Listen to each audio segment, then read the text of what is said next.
दोस्तों, आज हम बात करेंगे धरती के सर्वप्रथम महिला और सर्वप्रथम पुरुष के बारे में। और लगभग तो सभी लोग जानते ही हैं कि हमारी धरती पर सर्वप्रथम पुरुष स्वायंभू मनु और प्रथम महिला जो है वह शतरूपा थी, जो कि ब्रह्मा जी के अंगों से उत्पन्न हुई थी। और वो कैसे उत्पन्न हुए थे उसकी कहानी मैं आगे आपको बताता हूँ।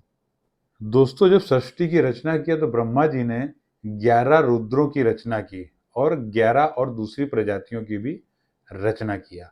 और अंत में उन्होंने अपने आप को 2 भागों में बांट दिया, यानी विभक्त कर दिया। और पहले भाग का नाम का था और दूसरे भाग का नाम या था।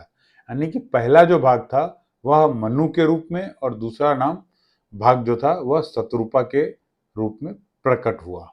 कहते हैं कि ब्रह्मा ने प्रजातियों को प्रकाश से, रुद्रों को अग्नि से और स्वायंभू मनु को मिट्टी से बनाया था। इसीलिए मानव शरीर को काया कहा जाता है और हम मानव जाति को मानव कहा जाता है, क्योंकि हम मनु के वंशज हैं।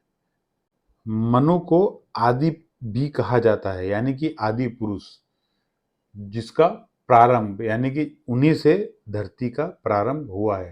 यानी कि मनु और शतरूपा से ही हमारी सृष्टि का प्रारंभ हुआ है, इसीलिए उनको आदि भी कहा गया है। स्वायंभू मनु की उत्पत्ति ब्रह्मा ने की। पुराणों में उनकी उत्पत्ति की कथा अलग अलग तरीके से बताई गई है, जिसमें भ्रम उत्पन्न होता है।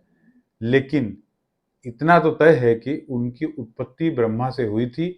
ब्रह्मा और मनु की परंपरा वाला धर्म अब भारत में नहीं पाया जाता है। भारत में विष्णु और शिव सहित अन्य देवी देवताओं की परंपरा से प्राप्त धर्म का पालन होता है। आगे चलकर मनु और शतरूपा के कुल 5 संतानें हुई, जिनमें 2 पुत्र प्रियव्रत और उत्तानपाद तथा 3 कन्याएं आकुति, देवहूति और प्रसूति। इनका जन्म हुआ। आकुति का जो विवाह है वह रुचि प्रजापति के साथ, प्रसूति का विवाह दक्ष प्रजापति के साथ एवं देवहूति का विवाह प्रजापति कर्दम के साथ हुआ था। ये सभी प्रजापति ब्रह्मा के ही पुत्र थे। और स्वायंभू मनु के 2 पुत्र प्रियव्रत और उत्तानपाद। उत्तानपाद की सुनीति और सुरुचि नामक 2 पत्नी थी और राजा उत्तानपाद के सुनीति से ध्रुव और सुरुचि से उत्तम नामक पुत्र उत्पन्न हुए थे। मनु के दूसरे पुत्र प्रियव्रत का जो विवाह है वह विश्वकर्मा की पुत्री से हुआ था, जिसका नाम भैष्मती था और जिसके कुल 10 पुत्र हुए थे, जिनका आग्नेय यक्षबाहु, मेघातिथि आदि अनेक नामों से जाने जाते हैं।